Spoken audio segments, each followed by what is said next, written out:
YouTube નવો કાયદો લાવ્યો, સાંભળ્યું કે હવે ફેસ સેવિંગ કમ્પલસરી છે. આ ચોક્કસ કોઈ યુટ્યુબનો વિરોધી જ આ કાયદો લઈ આવ્યું છે. આ યુટ્યુબની પથારી ફરી જશે. સબસ્ક્રાઈબરની તો સમજ્યા, પણ યુટ્યુબ ચેનલની જ પથારી ફરી જશે.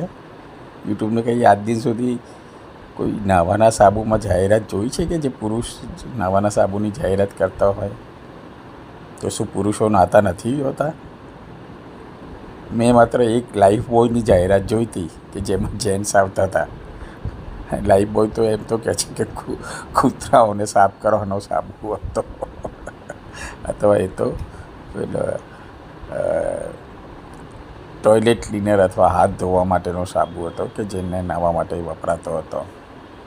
બાકી એક પણ સાબુની જાહેરાત નથી જોઈ કે જેમાં જેન્ટ્સને બતાવવામાં આવ્યા હોય.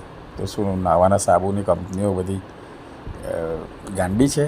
કરોડો રૂપિયા ખર્ચી અને જાત જાતના 25 જાતના સાબુ બનાવે છે એક કંપની, અને છતાં ચાલી રહી છે. તમે લીરીલની જાહેરાત જુઓ, કેવી ઉપડી હતી. લોકો એ જાહેરાત જોવા માટે ગાણા થઈ જતા હતા.